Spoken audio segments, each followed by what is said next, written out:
You know, when we think about the AI revolution, our minds go straight to code, right? To algorithms and data. But what if the biggest vulnerability to all of that isn't digital at all? Today, we're going to trace a direct line from a geopolitical hotspot in the Middle East all the way to the data centers that are supposed to be building our future. This is the story of how one single physical choke point is threatening the entire AI boom. It seems almost impossible, doesn't it? A damaged industrial plant over here in Qatar causing a slowdown in Silicon Valley. But in our globalized world, that's exactly what's happening.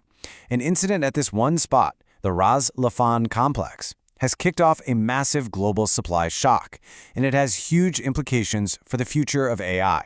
Let's break down how. To really get this, we have to start with geography. It all kicks off in one of the most critical waterways on the entire planet.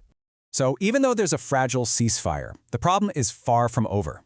As of April 2026, the talks have stalled out, and shipping traffic is still way, way down. The only other option? A super expensive 2-week detour all the way around Africa. But honestly, the most critical damage was done earlier, to a facility that the entire tech world didn't even know it depended on.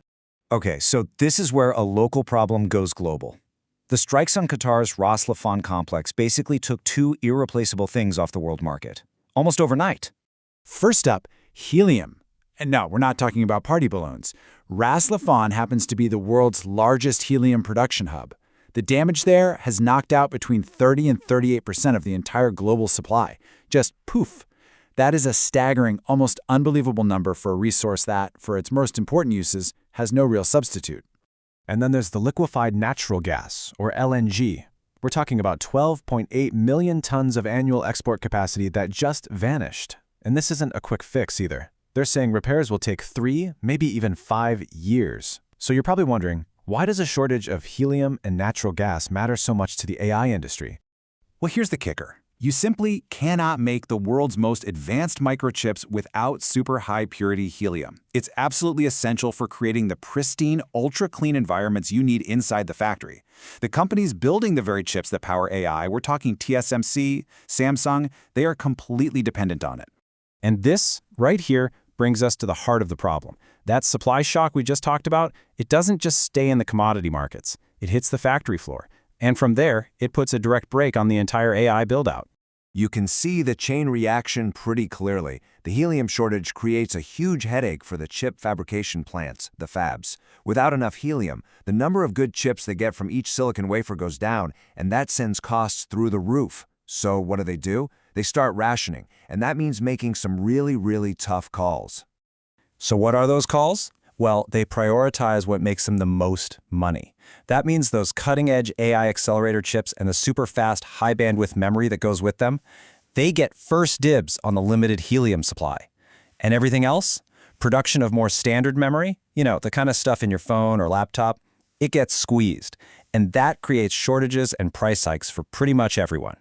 And the problem doesn't even stop with the chips. The data centers where these chips live are already facing a perfect storm. I mean, we're seeing insane delays, 3 to 5 years, just to get connected to the power grid. There are shortages of critical gear like transformers. And all the while, their demand for electricity is just exploding. The LNG shortage just piles on another layer of pain, making the backup power they need more expensive and a whole lot less predictable. But of course, the industry isn't just sitting there taking the hit. This whole crisis is forcing a massive strategic shift in how these giant companies think about their supply chains.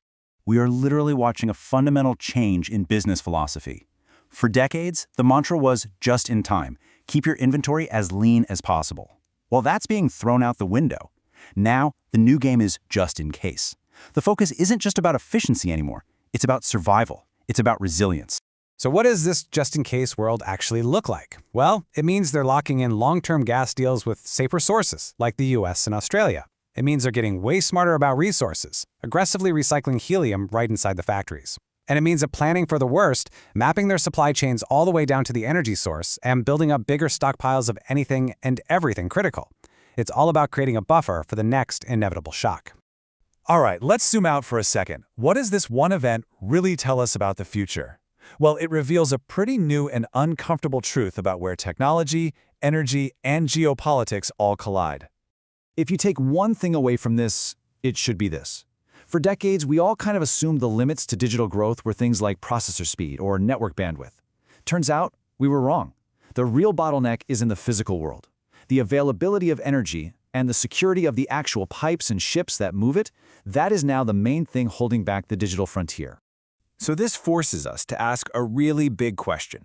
If the digital world we're building is so utterly dependent on a fragile physical one, how does that change the way we build our technological future? How does it change the way nations compete with each other?